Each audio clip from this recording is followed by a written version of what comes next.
Hello everyone, let's move to the new topic in the strategic management. Today we are going to study importance of strategic management. Now what is the importance of strategic management? एक strategy बनाना business के लिए इसलिए important है ताकि वो एक changing environment में, business में बहुत सारे चेंजेस आते रहते हैं बिजनेस इन्वायरमेंट में, जैसे कि लॉकडाउन आ गया था, कुछ चीज़ें होती है जो बैन हो जाता है, तो उस पर भी बिजनेस को बैकअप रखना पड़ता है। तो वो जो स्ट्रैटेजीज़ है वो इतना इम्पोर्टेंट होता है कि उनको उसके वजह से सर्वाइव करने के लिए इजी हो जाता है और ग्रोथ करने में हेल्प होता है। सो वही इधर दिया हुआ है। Formulation of strategies and their implementation have become essential for all the organization for the survival and growth in the present turbulent business environment. इसमें वही बताया, एक बिज़नेस को सर्वाइवल और ग्रोथ के लिए in the present changing business environment, turbulent environment में strategy बनाना और उसको इम्प्लीमेंट करना एसेंशियल है, मतलब इम्पॉर्टेंट है। सर्वाइवल ऑफ द फिटेस्ट, ये चार्ल्स डार्विन का एक सेइंग है जो साइंस में भी अपन ने पढ़ा था। इसमें बिजनेस में कैसा मीनिंग दिया है, इधर फिटेस्ट मतलब लार्जेस्ट नहीं होता है, इधर फिटेस्ट मतलब एक ऐसा organisation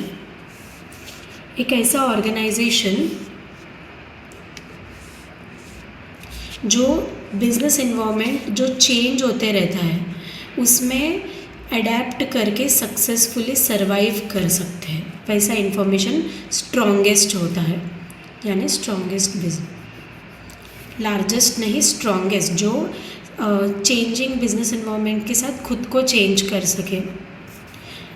strongest organisation but those who can change and adapt successfully to the changes in the business environment. ठीक है, many business gains have followed the path of extinction, failing to manage the drastic changes in the business environment. मतलब बहुत बड़े बड़े businesses हैं जो disappear हो गए हैं क्योंकि उन्होंने समय के साथ अपने आप को चेंज नहीं किया है, क्योंकि उन्होंने चेंजिंग इन्वायरमेंट के साथ अपने आप को चेंज नहीं किया है। जैसे कि नोकिया बंद हो गया था, नोकिया मार्केट से डिसअपियर हो गया था। बजाज स्कूटर्स, ये भी एक एग्जाम्पल है। ठीक है, now let's move to the importance of the strategic management, यानी benefits of the strategic management. इसके लिए मैंने अच्छे से नोट्स बनाया है, उसमें से पढ़ लेते हैं। ठीक है, फर्स्ट है gives direction. To define strategic management जो है वो बिज़नेस को एक डायरेक्शन देता है कि वो डिफ़ाइन कर सके उसके रियलिस्टिक गोल्स और ऑब्जेक्टिव्स को, जो वो अपने विज़न को पाने के लिए यूज़ कर सकता है। मतलब इन ऐसे गोल्स और ऑब्जेक्टिव्स बनाए जिससे वो अपने विज़न तक पहुंच पाए। Gives direction to define the realistic goals and objectives which are in line with the vision of the company. इधर लिखा हुआ है gives direction. The strategic management gives direction to the company to move ahead. It helps define the goals and mission. It helps the management to define realistic objectives and goals which are in line with the vision of the company. ठीक है, next है proactive approach. Proactive approach helps the organization to be proactive instead of reactive. Instead of mere spectacle, organizations are able to control, analyze and take actions. Helps in working with vagaries of environment and shaping it. इसमें क्या बताया है, proactive approach रखना चाहिए business को instead of reactive approach. मतलब पहले से प्लानिंग सब कुछ रेडी रखे, पहले से सारे स्ट्रैटेजीज बिज़नेस एनालाइज करे, सब कुछ जो भी बिज़नेस को करेंटली प्रेजेंटली यूज़ होने वाला है वो सब कुछ वो रेडी रखे तो बेहतर होगा instead of just reacting. So इधर क्या दिया हुआ है, instead of mere spectator organisation are able to control, analyse and take actions. मतलब ऑर्गेनाइजेशन अब खाली देखते हुए नहीं बैठना चाहिए, मतलब स्पेक्टेटर मतलब जस्ट सी, जस्ट वॉचिंग, मतलब ऑर्गेनाइजेशन चीज़ों को मतलब एक्शंस को कंट्रोल करना चाहिए, उसको एनालाइज करना चाहिए, एक्शन लेना चाहिए जो भी चेंजेस आ रहे हैं उसके ऊपर से। खाली बैठ के देखने से काम नहीं चलेगा, प्रोएक्टिव रहो, ऐसा बोल रहा हूँ। Helps in working with vagaries of environment and shaping it, मतलब टर्ब्यूलेंट इन्वायरमेंट में उसको सर्वाइव करने के लिए हेल्प करता है और उसको बिज़नेस को एक अच्छा मार्केट में ऐसा उसको शेप करना है कि वो कोई भी चेंजेस आ जाए और कोई भी सडन मतलब डाउनफॉल्स आ जाए तो वो अपने आप को रेडी रखे फाइट करने के लिए, वैसे वो प्रोएक्टिव रहे। ठीक है। Strategic management helps the organization to be proactive instead of reactive in shaping its future. Organizations are able to analyze and take actions instead of being mere spectators who just watch. Spectators मतलब क्या होता है? Who just watch. Thereby, they are able to control their own destiny in the better manner. वो खुद से control कर सकते हैं सारी चीज़ों को बेटर मैनर में। It helps them in working with the vagaries of environment and shaping it. Different changing market में, टर्बुलेंट मार्केट में काम करने के लिए हेल्प करता है, प्रोएक्टिव स्ट्रैटेजी हो जो होता है। Instead of getting carried away by it's turbulent and uncertainties, मतलब खाली सर्वाइव नहीं करना है, उसको ग्रोथ भी करना है। ठीक है, ये बता रहा है वो। थर्ड पॉइंट क्या है? Framework for decisions. इधर मैंने नोट्स बनाया। Provide framework for all the major decisions such as decisions on business, decisions on products, decision on market, decision on manufacturing, decision on investment. Give guidance to the organization on what it is trying to achieve. ये जो strategic management है वो decision लेने के लिए एक framework बनाता है कि आपको बिज़नेस के लिए क्या डिसीजंस लेना है, प्रोडक्ट के लिए क्या डिसीजंस लेना है, मार्केट के लिए क्या डिसीजंस लेना है, इन्वेस्टमेंट करने के लिए कैसे डिसीजंस लेना है, ताकि बिज़नेस जो अचीव करना चाहता है उसके लिए वो सारे डिसीजंस जो है एक गाइडेंस की तरह उसको हेल्प करें। ठीक है। Strategic management provides framework for all the business major decisions of an enterprise such as decisions on business, products, markets, manufacturing, facilities, investment, organizational structure. It provides the better guidance to the entire organization on the crucial point. What is that crucial point? What it is trying to achieve. समझ गया? Next point क्या है? Prepare to face the future. ये भी मैंने notes बनाया है। और prepare to face the future, organisation are able to identify the available opportunities and ways and means to reach them, act as the path finder to the various business opportunities. मतलब organisation को अपने आप को future के लिए ready करना है ताकि जो भी अपॉर्चुनिटीज़ उसके पास आ रहा है, जो भी मीन्स वो उसको रीच कर रहे हैं, वो सब कुछ वो अपॉर्चुनिटीज़ को यूटिलाइज़ कर सके, ठीक से आइडेंटिफाई कर सके अपने अपॉर्चुनिटीज़ को, और वो ठीक से अपने जो रिसोर्सेज है अवेलेबल उससे वो मेन यूज़ कर सके। Act as path finder to the various business opportunities. ठीक है, इसमें से पढ़ लेते हैं। Strategic management seeks to prepare the organisation to face the future and act as a path finder to the various business opportunities. मैंने यही बोला, स्ट्रैटेजिक मैनेजमेंट जो है वो बिज़नेस को अपने फ्यूचर में जो भी अपॉर्चुनिटीज़ आता है उसके लिए पाथ फाइंडर की तरह बना सके, मतलब अपने वे को वो खुद बना सके, अपने रास्ते को वो खुद ढूंढ सके, खुद चुन सके। Organisation are able to identify the available opportunities and identify the way and means to reach them. Organisation जो है एक अच्छे स्ट्रैटेजी से अपने अपॉर्चुनिटीज़ को आइडेंटिफाई कर सकता है, वो अपॉर्चुनिटीज़ को कैसे अब मतलब उन अपॉर्चुनिटीज़ को कैसे यूटिलाइज़ करना है, कैसे उसके लिए एक वे बनाना है, वो सब कुछ एक स्ट्रैटेजी उनको हेल्प करता है। नेक्स्ट पॉइंट क्या है? Corporate defence mechanism.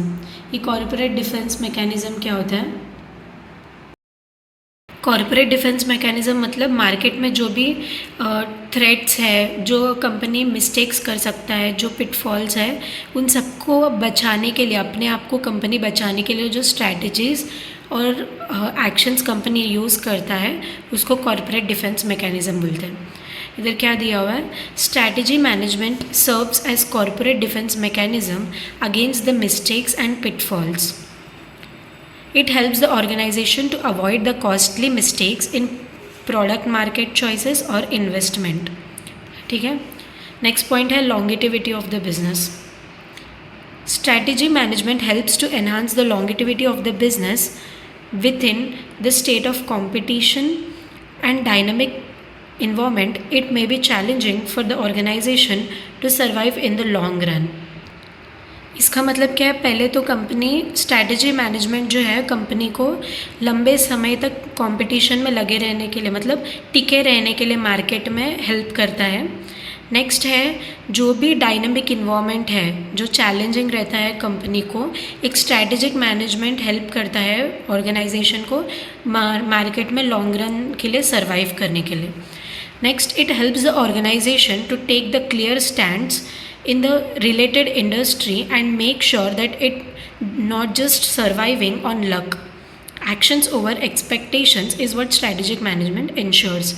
मतलब स्ट्रैटेजिक मैनेजमेंट कंपनी को एक क्लियर स्टैंड्स लेने के लिए हेल्प करता है उसके रिलेटेड इंडस्ट्री में, और वो इंश्योर करता है कि जो कंपनी है वो खाली सर्वाइव नहीं कर रही है, वो ग्रोथ कर रही है, वो अपने प्रॉपर स्ट्रैटेजी के साथ कंपटीशन को कॉम्पीट कर रही है. ठीक है.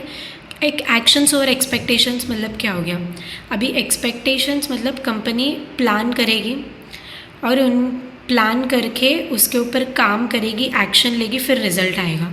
So that is what action और एक्सपेक्टेशन. तुम काम करो, एक्शन लेने में ज़्यादा बिलीव रखो. This is what strategic management assures.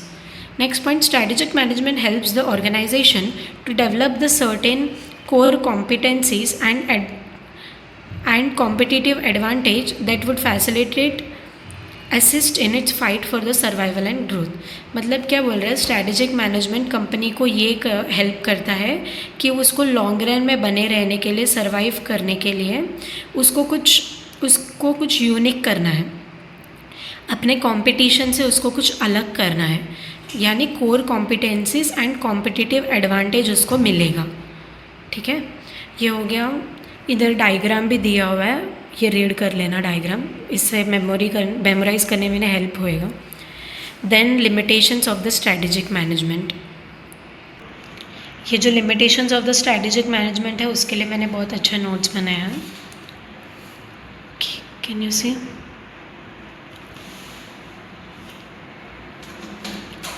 Okay. Limitations of the strategic management. Strategic management का लिमिटेशंस क्या क्या हो सकता है.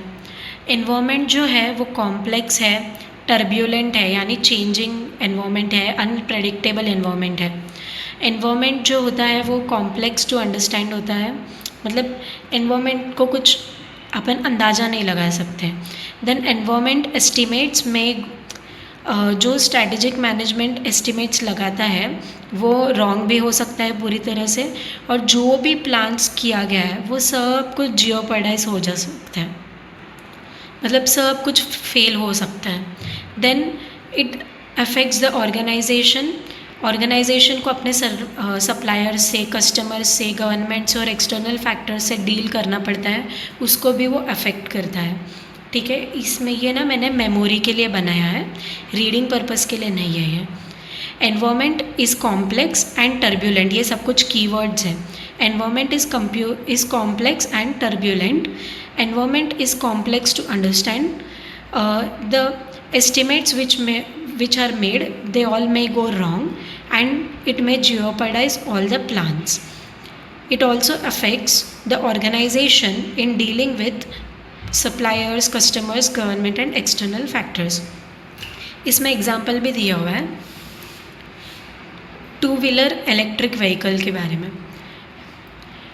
2-व्हीलर इलेक्ट्रिक व्हीकल जो जब लॉन्च हुआ था मतलब जो भी स्कूटर्स इलेक्ट्रिक में लॉन्च हुए थे उसको गवर्नमेंट में भी प्रमोट किया था कि पेट्रोल मतलब ज़्यादा कंज्यूम हो रहा है, तो उसकी वजह से इलेक्ट्रिक व्हीकल्स को भी गवर्नमेंट में बहुत ज़्यादा पुश किया था, बहुत ज़्यादा प्रमोट किया था। अपने इंडिया के जो भी ट्रांसपोर्ट मिनिस्ट्री है उन्होंने भी प्रमोट किया था। बट कस्टमर जो है वो अपने सेफ्टी रीजंस के लिए, और जो भी ऐसे बहुत सारे न्यूज़ेस आ रहे थे ना, जो इंसिडेंट्स हो रहे थे गर्मी के वजह से, मतलब जो भी इलेक्ट्रिक स्कूटर्स है वो सब कुछ ब्लास्ट होने लग रहा था, तो वैसे रीजंस के वजह से जो है कस्टमर उसको बाय नहीं कर रहा था। तो ये क्या हो गया, एक टर्ब्यूलेंट इन्वायरमेंट हो गया जो एक स्ट्रैटेजी मैनेजमेंट ओवरकम नहीं कर सकता, मतलब एक स्ट्रैटेजी उसको ओवरकम नहीं कर सकता। कितना भी स्ट्रैटेजी बनाया है, गवर्नमेंट ने भी पुश किया है उसको, तो भी वो मतलब सक्सेसफुल नहीं हुआ था। तो यही बता रहा है कि इन्वायरमेंट कभी भी कॉम्प्लेक्स रहता है, टर्ब्यूलेंट, अनप्रेडिक्टेबल रहता है, उसको समझना बहुत ही कॉम्प्लेक्स होता है। मतलब जो भी गवर्नमेंट ने एस्टिमेट्स बनाया था कि इलेक्ट्रिक व्हीकल्स आने की वजह से पेट्रोल कंजम्पशन कम हो जाएगा, फिर हेल्प होगा एनवायरनमेंट के लिए, तो वो एस्टिमेट सब कुछ रॉन्ग हो गया था, सारे प्लान्स जियोपर्डाइज हो गए थे। उसकी वजह से ऑर्गेनाइजेशन के ऊपर बहुत बड़ा इफ़ेक्ट आ गया था, क्योंकि उसने बहुत ज़्यादा उसके ऊपर बहुत ज़्यादा इफ़ेक्ट आ गया था ऑब्वियसली। तो इधर पढ़ लेते हैं अपन। Environment is highly complex and turbulent. It is difficult to understand the complex environment and exactly point out how it will shape up in the future. The organizational estimate about its future may awfully go wrong and jeopardize all the plans. The environment affects the organization has to deal with suppliers, customers, government and other external factors also. Thus, relying on the business strategy blindly could go absolutely wrong if the environment is turbulent. समझ गया? इधर वही example दिया हुआ है, read कर लेना। Next point, strategic management is time consuming. Let's study it from the notes. Strategic management जो है वो टाइम कंज्यूमिंग है। ऑर्गेनाइजेशन को एक स्ट्रैटेजी बनाने के लिए बहुत ज़्यादा मतलब टाइम स्पेंड करना पड़ता है, जिसके वजह से उसके डेली जो ऑपरेशंस होते हैं वो भी उसके डिस्टर्ब हो जाते हैं, और कभी कभी तो ये जो भी स्ट्रैटेजी बनाया वो सब कुछ उल्टा पड़ जाता है और एक बिज़नेस रूटीन के लिए वो नेगेटिव भी साबित हो सकता है। इसमें काफ़ी अच्छा एग्जाम्पल भी दिया हुआ है। It is time consuming process in preparing and communicating the strategy. It may impede मतलब damage our daily operations. It may impact the daily business operations negatively. इसमें एग्जाम्पल क्या दिया हुआ है, एक student spends lot of time in planning and strategising their about their studies. मतलब student जो है वो अपन अभी एग्जाम्पल स्ट्रैटेजिक मैनेजमेंट पढ़ने के लिए अपन ने काफ़ी सारे स्ट्रैटेजीज़ बनाए, उसके लिए भी कि कौन सा वीडियो लेक्चर्स देखना है, कौन से लेक्चर कितने घंटे का है, एक चैप्टर के लिए कितने घंटे लग जाएगा, फिर वो सब कुछ कैसे करना है, कितने देर के लिए करना है, कब करना है, कितने दिन में कर लेना है स्ट्रैटेजिक मैनेजमेंट को। तो ये सब कुछ अपन करते करते ना प्लानिंग बनाते बनाते भी थक जाते हैं, और जब एक्चुअल टाइम आता है पढ़ने का तो अपना दिमाग पूरा ड्रेन हो जाता है। एग्जॉस्ट मतलब इसमें क्या है, student spend lot of time in planning and strategising on what to study, how to study, when to study. Due to this consume so much time, due to which we are almost exhaust when we actually study. ये होता है सबके साथ, ये read कर लेना, exactly वही है। नेक्स्ट पॉइंट क्या है, strategic management is a costly process. इसमें क्या है, नोट्स में देखते हैं। Strategic management is a costly process. क्यों? क्योंकि एक बिज़नेस को अपना प्रॉपर स्ट्रैटेजी बनाने के लिए एक्सपर्ट को हायर करना पड़ता है, और वो एक्सपर्ट को हायर करना बहुत ही ज़्यादा एक्सपेंसिव होता है, और स्मॉल बिजनेसेस जो होते हैं उनको इतना परवड़ता नहीं है। तो देखते हैं why, because expert planner is engaged for the analysis of external and internal environment of the business. Engaging the experts need good amount of funds, hence it is a costly process. Example क्या है इसमें, mid size and small size firms with limited resources it can be really costly. now इसमें वही दिया हुआ है, read कर लेना. Next competent scenario.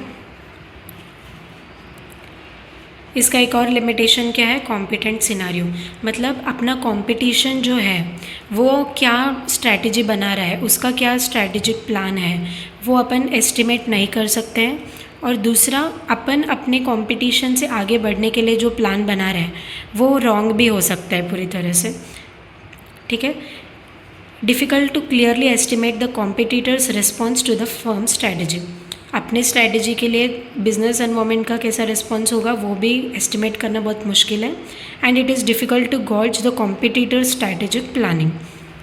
ठीक है, उनका स्ट्रैटेजिक प्लानिंग क्या है वो पता करना भी बहुत डिफ़िकल्ट रहता है. नाउ एग्जांपल इसमें क्या है, एप्पल कंपनी ने जो है वो पहले वायर वाले ईयरफोन्स रहते थे ना, तो वो एप्पल कंपनी ने क्या किया, वायरलेस ईयरपॉड्स को लॉन्च कर दिया मार्केट में. अभी उसके वजह से जो भी ऑडियो मतलब जो भी ईयरफोन कंपनीज थे तो उन सबको अपने ऑडियो जैक को हटा के वायरलेस ईयरफोन्स लॉन्च करना पड़ा.